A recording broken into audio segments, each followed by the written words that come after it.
Hola, muy buen día. Bueno, simplemente para continuar con los temas que estamos viendo, ya terminamos de ver un poco todas aquellas reflexiones sobre lo que implica, bueno, se pueden hacer muchas más reflexiones sobre lo que implica ser sociólogo, sobre lo que implica los retos de pensar como sociólogos, las discusiones que tenemos en nuestra disciplina.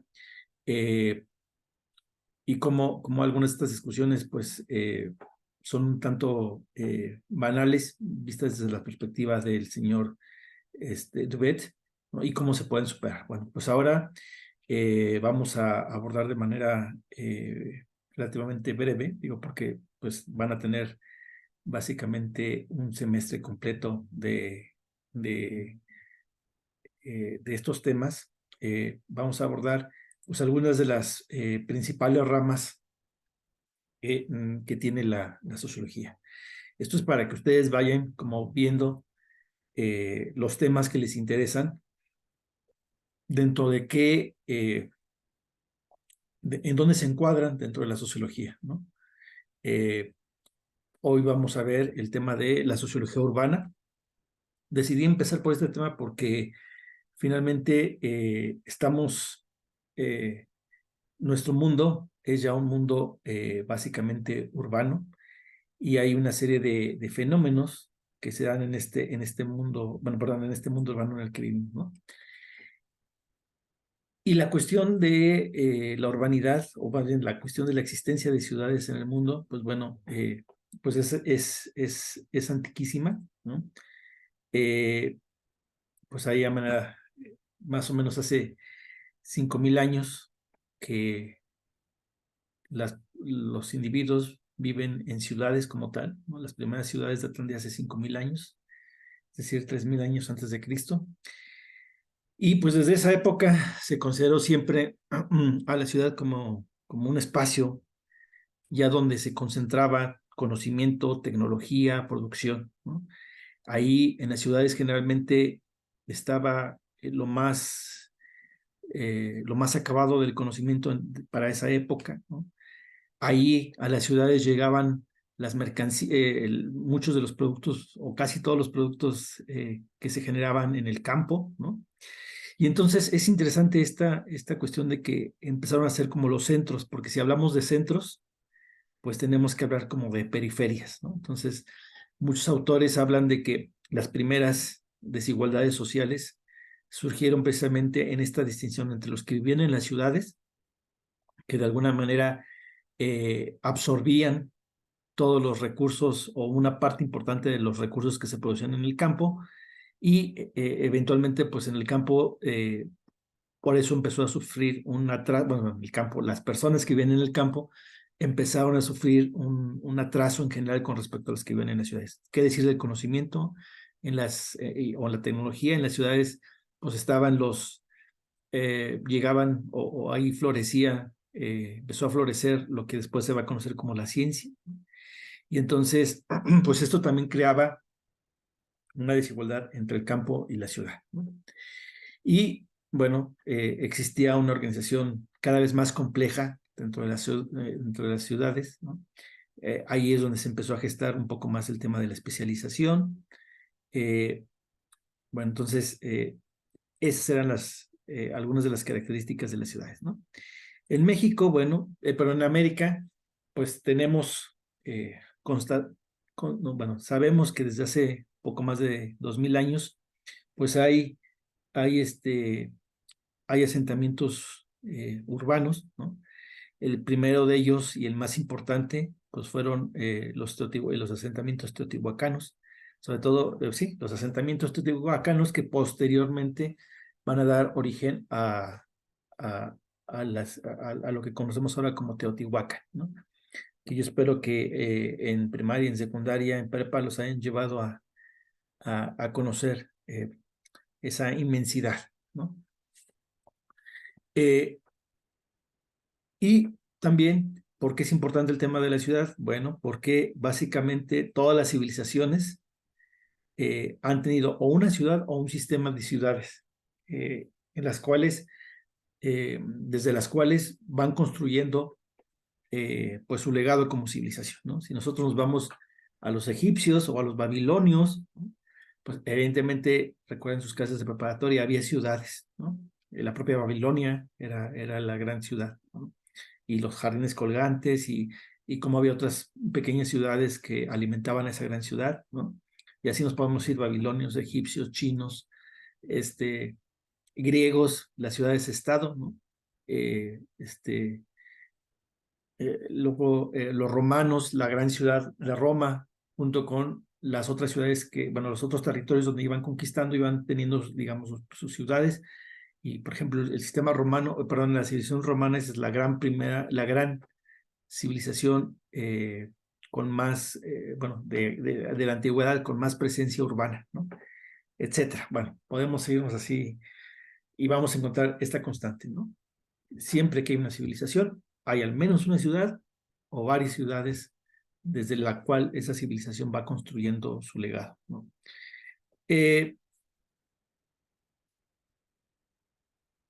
Bueno, por todo esto, pues es importante el estudio de la ciudad, ¿no?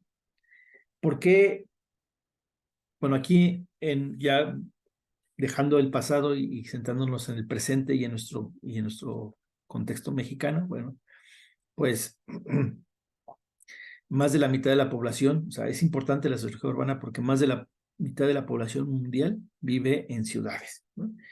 Y en México, pues básicamente 8 de cada 10 personas vivimos en ciudades. Entonces, evidentemente, si la gran mayoría de las personas en México viven en ciudades, la gran mayoría de los problemas sociológicos que nos interesan tienen como gran entorno el tema de la ciudad, ¿no? Entonces,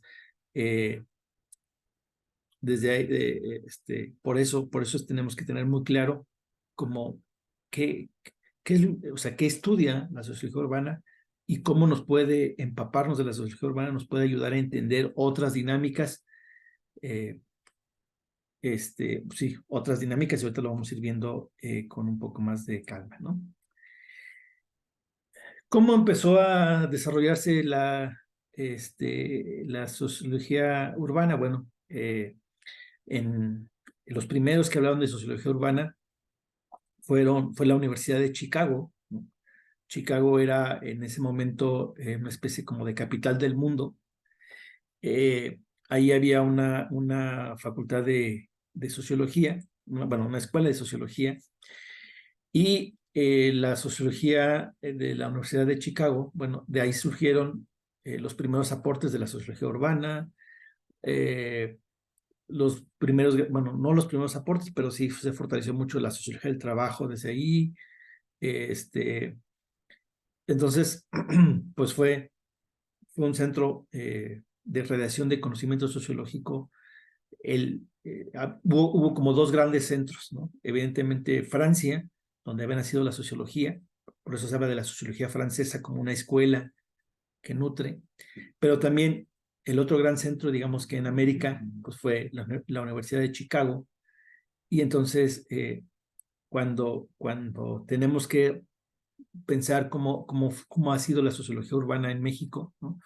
Pues evidentemente tenemos influencia, o en la influencia, perdón, más en México y en Latinoamérica tenemos influencia de la sociología norteamericana y de la sociología francesa, ¿no? En determinados momentos nosotros hemos bebido de esas dos grandes escuelas y claro, poco a poco también hemos generado las propias reflexiones desde nuestro contexto, ¿no?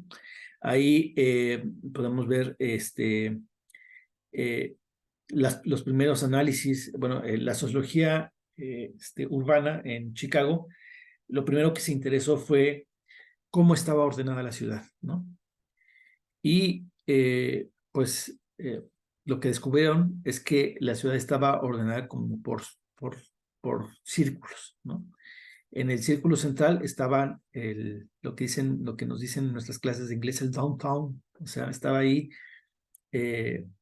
las oficinas administrativas, ¿no?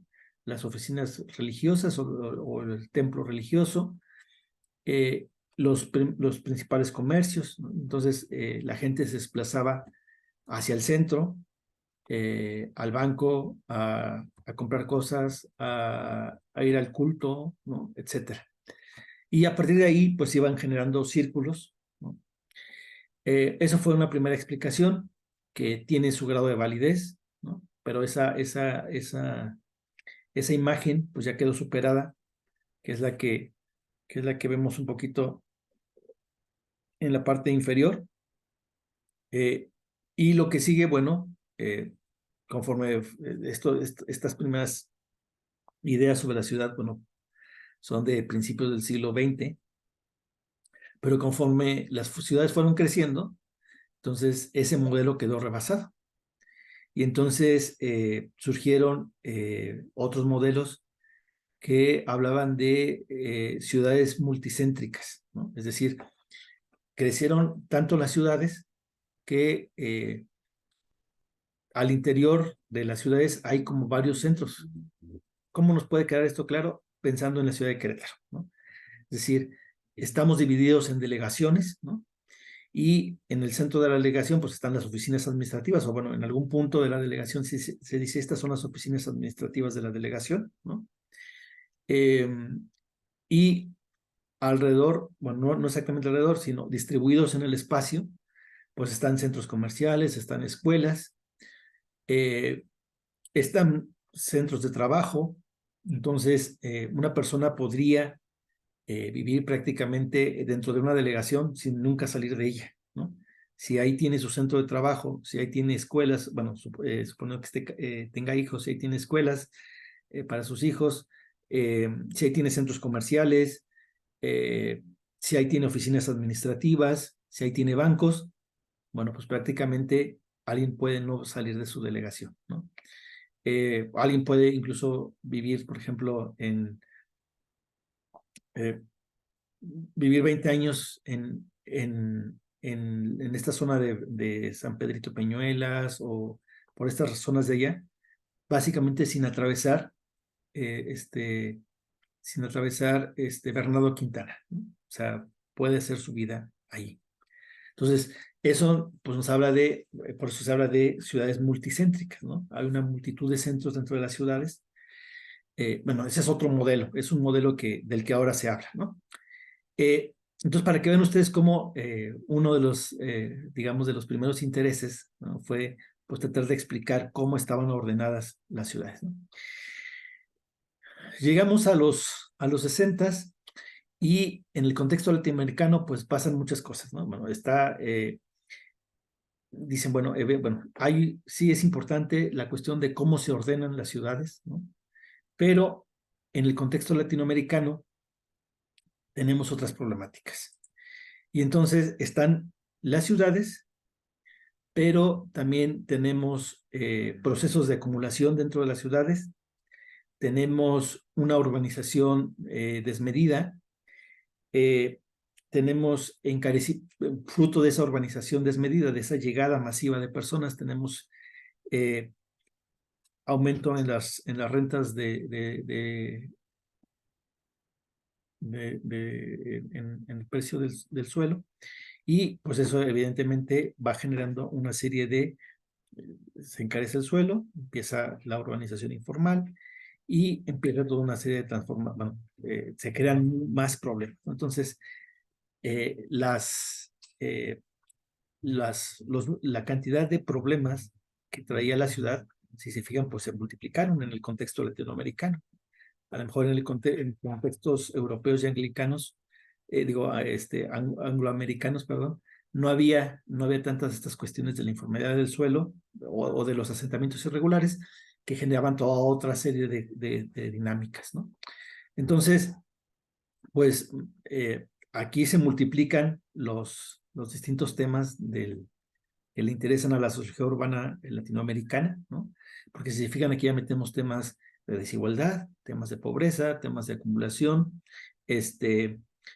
obviamente temas de cómo se organiza la ciudad, temas de planeación, porque ante esta cuestión de una rápida urbanización y la existencia de urbanización informal, bueno, pues surgía el tema de tenemos que planear las ciudades, ¿no?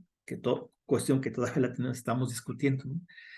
Planear las ciudades para que no haya estos problemas, ¿no? Un tema importante también que fue en este periodo de tiempo es que precisamente como fruto de una serie pues de estas problemáticas, empezó a haber lo que se conoció como el movimiento urbano popular, ¿no? Que eran básicamente grupos de personas, paracaidistas les llamamos ahora, ¿no? Que se apropiaban, bueno, que vivían en la ciudad, que no tenían para comprar casas ni terrenos, y se apropiaban de terrenos que estaban ahí, ¿no? Entonces llegaban, generalmente, pues eran bastantes personas, llegaban, se asentaban en un territorio, ¿no? Evidentemente ese territorio pertenecía a alguien más, y entonces empezaba toda una lucha ahí legal. Mientras ese territorio no estuviera regularizado, no se le podían dar servicios de agua, de luz, de drenaje. Entonces, pues empezó a haber estas luchas de los movimientos urbanos populares, y también, pues esto le interesó mucho a la sociología. Si se fijan, aquí en el tema de la ciudad ya mezclamos movimientos sociales, sociología del trabajo, ¿no? De alguna manera, eh, sociología económica con el tema de la planeación, ¿no? Las desigualdades al interior de las ciudades, etcétera, ¿no? Entonces, por eso les digo que es importante este tema de la ciudad, ¿no? Porque aquí van a converger una serie de problemas. Bueno, eso fue básicamente de los 60s a los 80s, ¿no? O sea, muchos de estos temas todavía, evidentemente son actuales, ¿no? Y muchos sociólogos y sociólogas les siguen interesando estos temas, ¿no? Pero digamos, lo ponemos aquí como que esto, aquí en esta época fue como el boom, ¿no? Como pues sí, como el boom, como el momento de mayor, donde más cantidad de investigadores sociales se movían por estas temáticas, ¿eh? No quiere decir que no existan actualmente y no quiere decir que no existan investigadores que sigan indagando sobre estos temas, ¿no? Bueno, como fruto de esos años, ¿no? Pues imagínense, van a salir textos como este en toda Latinoamérica, ¿no? Por ejemplo, fíjense cómo se mezcla capital, estado y vivienda en América Latina, ¿no? Todas las relaciones que hay entre la vivienda, qué función cumplen los estados, qué función cumple el capital, ¿no? Entendido como la iniciativa privada, y cómo todo esto repercute en el bienestar o malestar de las clases populares, ¿no? Eh, este, como un poco más cargado hacia eh, bueno, cómo se vive el tema de la ciudad, ¿no? En este texto también de los productores del espacio habitable, ¿no? Donde igual, si se fijan, mezcla empresa, la propia sociedad y el Estado, ¿no? ¿Cómo le hacen para hacer que este espacio urbano sea menos duro, ¿no? Y bueno, el último textito, como un ejemplo nada más, ¿no? Lo que yo les decía de los movimientos urbanos populares que se hicieron, se multiplicaron mucho en México en esas épocas. De hecho, aquí en Querétaro, la colonia Lomas de Casablanca surge como parte, o se crea como parte de estos movimientos urbanos populares, ¿no? Multitud de personas llegan, se empiezan a sentar ahí, y pues llega un punto en el que pues el Estado, el gobierno, tiene que mediar y tiene que regularizarlos, y bueno, pues ahorita es lo que es Lomas de Casablanca, ¿no? Pero para que vean cómo estos movimientos urbanos populares impactaron y existían prácticamente en todas las pequeñas y medianas ciudades, bueno, no sé si pequeñas, en las medianas y grandes ciudades de esos años, prácticamente en todas existía al menos uno o varios movimientos urbanos populares, ¿no? Eh, Después, bueno, ya después de los años 80, ¿no? Donde todo el mundo era marxista, más bien donde todos los sociólogos éramos, o sociólogas y sociólogas eran marxistas, bueno, empieza como a desvanecerse ya esta primacía que se le daba al pensamiento marxista. Y por otro lado, pues en América Latina empezamos a padecer el tema de la globalización, que también ese es otro tema bien interesante, no sé si alcancemos a verlo, pero también es un tema que deberíamos tener como muy claros los conceptos para no andar luego ahí diciendo cosas extrañas. Y pues ante este cambio, ¿no? Pues sobre todo, bueno, en el cambio más bien, en este surgimiento de la globalización, en este fortalecimiento de la globalización, ¿no? Las ciudades pues van a enfrentar pues nuevos retos, ¿no? Y también nuevas oportunidades. Y las perspectivas de análisis para los sociólogos y las sociólogas pues van a ser distintas. O sea, ya no van a estar solamente enfocados en el pensamiento marxista, sino que pues le van a dar cabida a los otros grandes paradigmas, ¿no? Al funcionalista, a la sociedad comprensiva, ¿no? Y va a permitir adentrarse, captar, ¿no? Captar otras dinámicas que desde el marxismo, pues, era complejo o era más difícil captarlas, ¿no? Entonces, pues todo esto va a ser una revolución en la sociología urbana, ¿no? Tanto el cambio estructural que se está viviendo como el propio cambio de paradigmas, bueno, no cambio, más bien la importancia de los paradigmas dentro de la sociología, ¿no? Entonces, todo esto converge y bueno, pues se va a ver una serie de temas, pues se van a multiplicar, o sea, mezclando estas dos cosas, se van a multiplicar los temas que se analizan desde la ciudad. Aquí nomás les pongo una breve lista, ¿no? No es muy amplia, digamos, de los temas más relevantes, ¿no? Por ejemplo, todo este tema de cómo es la reestructuración económica de las ciudades, ¿no? O sea, ¿por qué se hace esto? Bueno, porque de muchas grandes ciudades empiezan a salir industrias, ¿no? Por un lado, y se asientan en medianas o pequeñas ciudades. Pero también el proceso de globalización lo que hace es que ustedes saben que los trabajos que antes estaban en las fábricas de Chicago, en las fábricas de algunas ciudades de Estados Unidos, bueno, pues se van a trasladar a las ciudades mexicanas, ¿no? Entonces, todo esto plantea eso, una reestructuración económica de las ciudades, ¿no? Llegan nuevas industrias, y no solamente nacionales, sino industrias internacionales que empiezan a asentarse en la ciudad, y entonces todo eso va a ser obviamente hay un cambio económico, pero también hay un impacto en la vida de las personas, ¿no? Hay un cambio, por eso una palabra que ya casi no se usa, un cambio de mentalidades, ¿no? El hecho de que llegue gente o llegue más gente de Estados Unidos, los gerentes, los mandos medios, pues eso también va a hacer que traigan sus ideas, que traigan sus costumbres, va a hacer que la gente que vive en esas ciudades vea otras formas de ser, otras formas de convivir, ¿no? O sea, se abren nuevos mundos, o sea, no solamente el cambio es económico, sino el cambio también es un cambio cultural, que es muy interesante. Hay nuevas formas de producción de los espacios urbanos, es decir,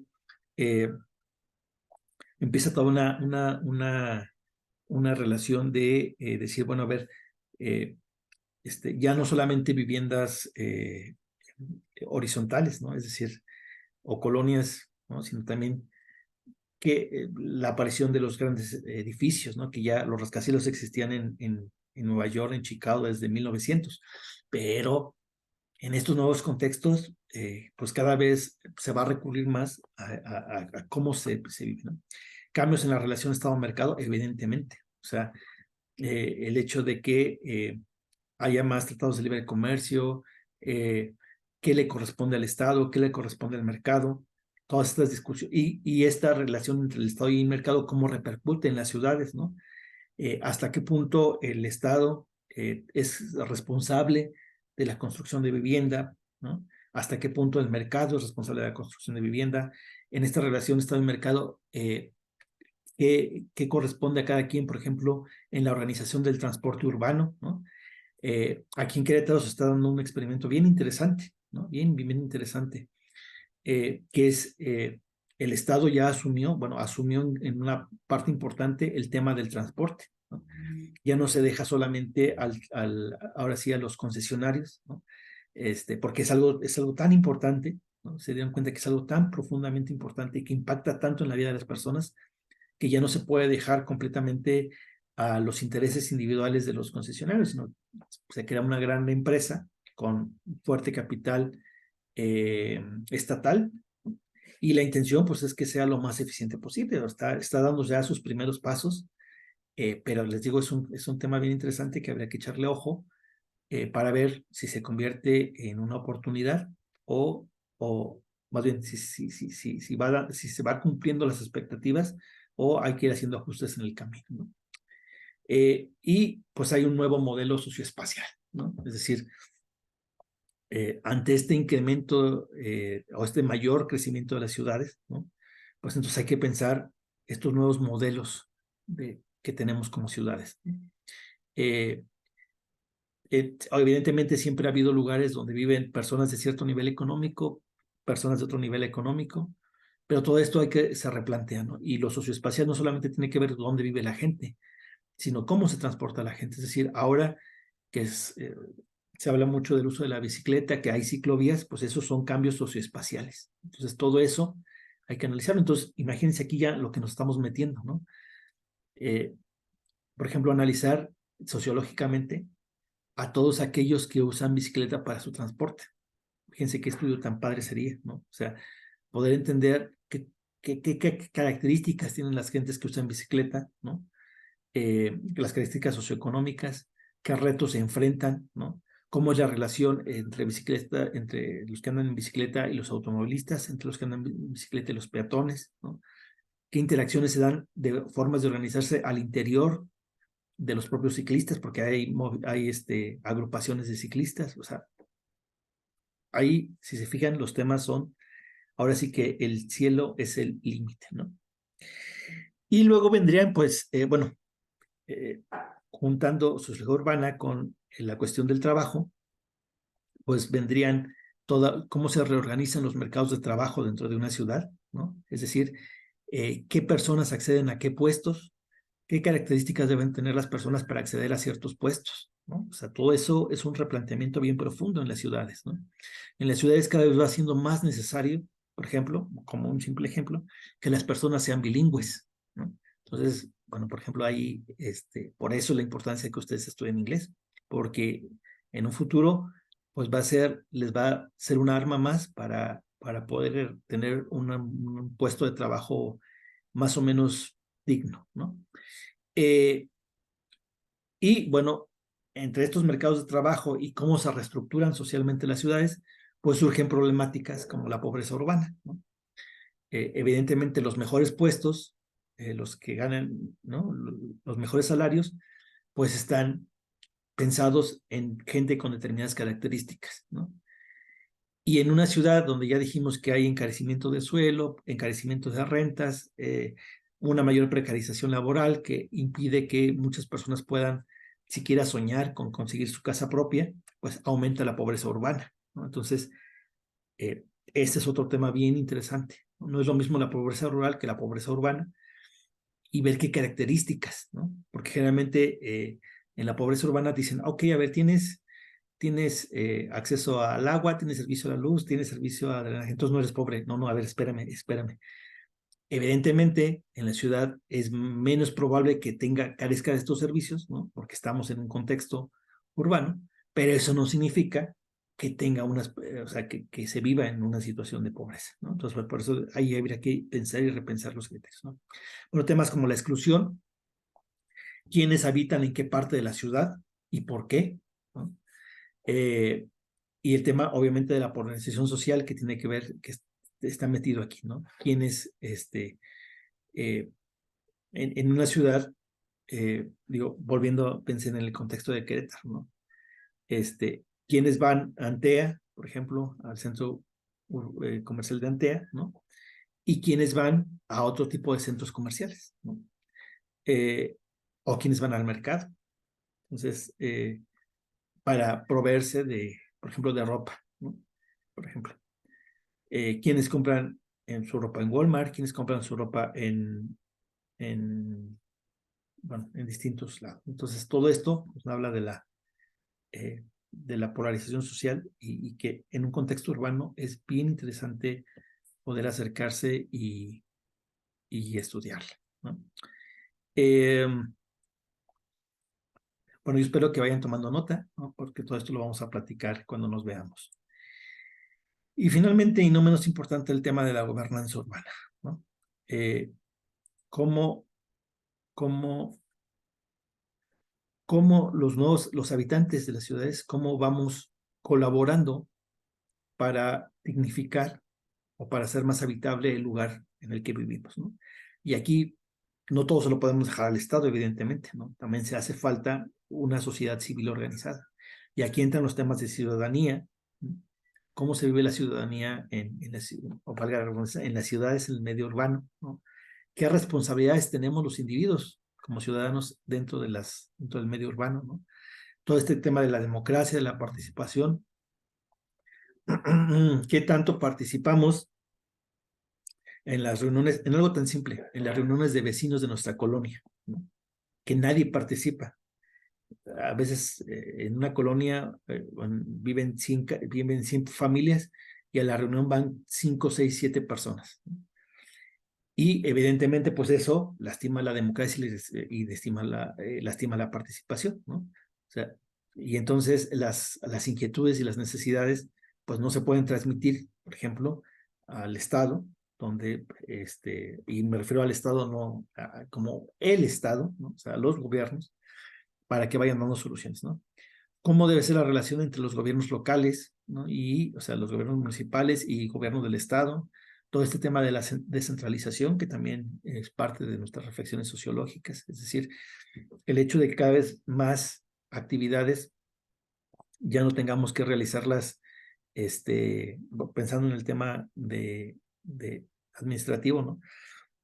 Cada vez más cosas ya no las tengamos que ir yendo al centro cívico para los que vivimos en Querétaro, sino que ya la podemos hacer en las delegaciones, que esa es su función, ¿no? Ahí podemos hacer muchos trámites administrativos, pero todo eso, pues no nada más es cosa de voluntad, sino realmente hay que pensarlo cómo y ver hasta qué punto sí y hasta qué punto no.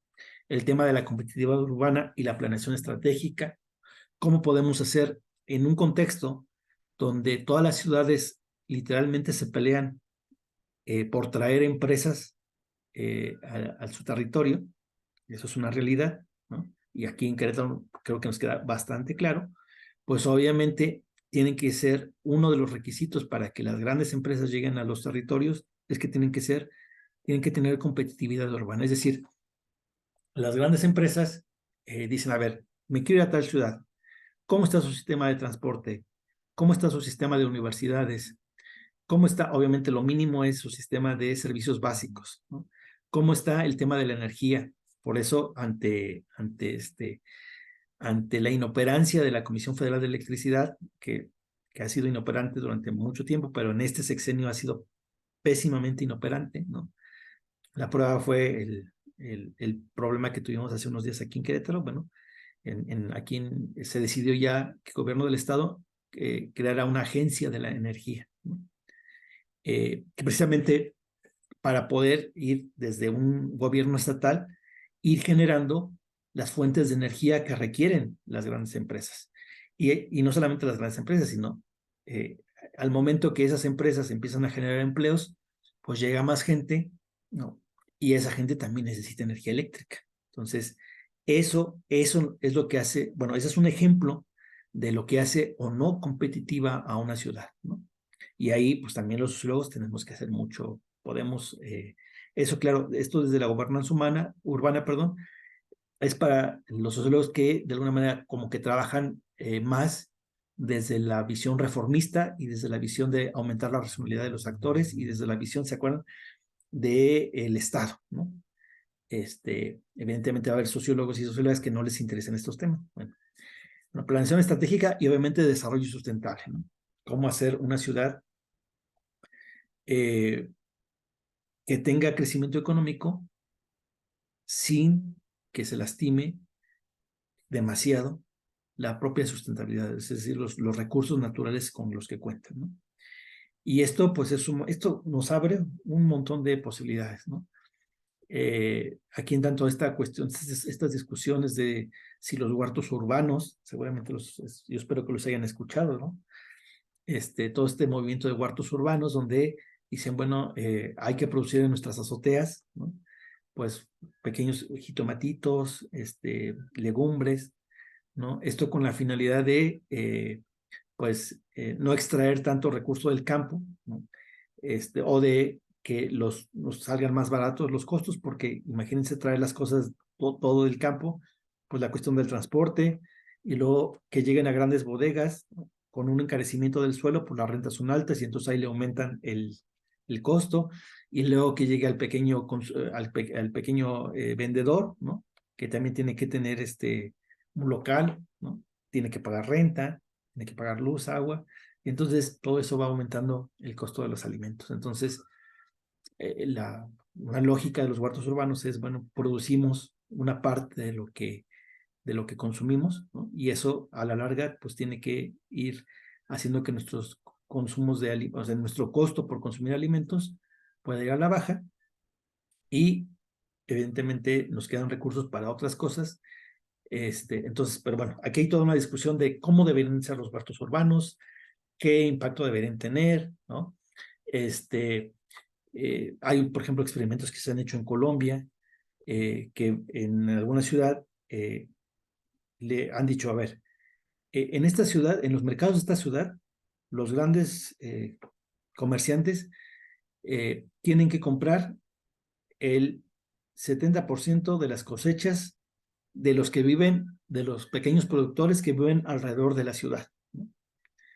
Y entonces, ¿qué es lo que se propicia así? Bueno, se propicia que, por un lado, no se tengan que traer muchas cosas, o sea, que tengan que transportarse muchas cosas de puntos más lejanos, con lo que implica contaminación y lo que implica mayor costo, sino que pues eso se reduce, pero también se posibilita que los pequeños productores que viven alrededor de la ciudad no tengan que sufrir tanto para posicionar su mercancía, ¿no? Y entonces, pues automáticamente se la compran, ellos salen fortalecidos porque, y aparte es más barata porque está a un lado básicamente de la ciudad. Entonces, bueno, si se fijan ahí, los temas pueden ser infinitos, ¿no? También, y o sea, los temas de análisis, porque las propuestas son muchas en este sentido, de cómo conciliar el desarrollo de una ciudad con su competitividad como ciudad, ¿no? Perdón, la sustentabilidad de una ciudad con su competitividad como ciudad, ¿no? Hay temas que están actualmente en el centro, ¿no? Por ejemplo, estos temas de la centralidad, ¿no? En una ciudad como Querétaro, imagínense ustedes, ¿no? ¿Cuáles son los lugares centrales de la ciudad? ¿Cuáles son las periferias de la ciudad? ¿No? ¿Qué problemas tienen unos y otros? ¿No? Entonces, esta es una discusión que tiene que ver con la propia organización de la ciudad. Y ahí les pongo pues algunos ejemplos de estudios hechos por sociólogos actualmente, ¿no? Por ejemplo, el del Bogotá en el siglo XX, ¿no? El tema de la segregación, o sea, lo que ya les decía, cómo en esta organización del espacio en las ciudades vamos, los distintos grupos, bueno, o hay grupos, unos grupos sociales segregan a otros, los excluyen, ¿no? Y bueno, todo eso va creando una serie de pequeñas tensiones, de pequeñas o de grandes tensiones, ¿no? Ahí está otro ejemplo, Sicardi ya es una socióloga ya que ya tiene sus años, pero bueno, pues está ahí explicando, ¿no? El tema de la pobreza y la exclusión en las ciudades del siglo XXI. ¿Cómo se da cómo se debería analizar, ¿no? ¿Qué consecuencias trae para las vidas de las personas? ¿Qué tensiones trae al interior de la propia ciudad, ¿no? Entonces, pues si se fijan, es un tema bastante interesante, ¿no? Yo espero que todo esto que estoy diciendo lo vayan pensando en ciudades que ustedes conocen bien, ¿no? Los que viven aquí en Querétaro, piensen en Querétaro, en San Juan del Río, piensen en San Juan del Río, ¿no? Eh, este, y, y van a ver que, o sea, la riqueza de análisis es mucha por todos lados, ¿no? El tema del territorio, ¿no? Cómo se vive los habitantes de los territorios, sobre todo aquí al hablar de la territorialidad, pues hablamos de los barrios, cómo se da esta convivencia entre los barrios tradicionales y la llegada de nuevas personas a la ciudad, ¿no? Aquí, por ejemplo, ahí les pongo el ejemplo de estudios que se han hecho aquí en Querétaro, ¿no? Por ejemplo, no, perdón, no es cierto, este no es de Querétaro, no, este es de otro lugar, pero bueno, aquí en Querétaro podemos ver el barrio de la Cruz, podemos ver el barrio de San Francisquito, podemos ver el barrio de Carrillo, etcétera, ¿no? Y cómo han transformado su dinámica cuando la ciudad los envuelve, ¿no? Y qué tensiones se vive entre los que viven en el barrio y los que viven en colonias o en fraccionamientos. Entonces, y que sus referentes, cómo se trastocan sus referentes culturales, ¿no? Sobre todo los que llevan generaciones viviendo en el mismo territorio, todo eso, ¿no? Se trastoca. Y todo eso es bien interesante de estudiar. Y finalmente el tema de las prácticas sociales, ¿no? Cómo se vive la ciudad, qué se hace dentro de la ciudad, qué se hace para divertirse, qué se hace para relajarse, qué se hace para trabajar, qué se hace para convivir, ¿no? Pues todo esto para hacer reportes, o sea, todo esto son aspectos que en este nuevo contexto de las grandes ciudades, todo eso hay que reflexionarse y pensarse. Y obviamente el tema de la violencia, ¿no? Que uno puede no estar ahí. Entonces, cómo se vive la violencia al interior de las ciudades, ¿no? ¿Qué características tiene esa violencia, etcétera? Entonces, si se fijan, bueno, y finalmente el tema del espacio público, ¿no? Cómo nos comportamos en el espacio. O sea, de alguna manera ustedes ya vieron sin darse cuenta, ustedes observaron cómo se comporta la gente en el espacio público, en este caso en jardines, ¿no? Ustedes tuvieron ya la experiencia de en ese espacio público, cómo se apropiaban las personas. Digo, no teníamos estos conceptos, ¿no? Nada más fue fue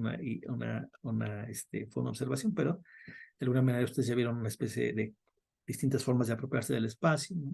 Cómo se expresa la identidad dentro del espacio, ¿no? Cómo se articula, qué función articulada tiene el espacio, etcétera. Y ahí les pongo otro ejemplo de un tema, de un análisis que abarca este tema. Entonces, pues aquí está el gran tema de la sociología urbana, ¿no? Con todas las intersecciones que tiene, que, bueno, aquí se los presento para que ustedes ya vayamos viendo los distintos posibilidades que tenemos y que ustedes vayan viendo también en qué parte del amplio campo de la sociología quisieran ustedes irse como especializar, ¿no? Cosa que es muy necesaria en estos tiempos.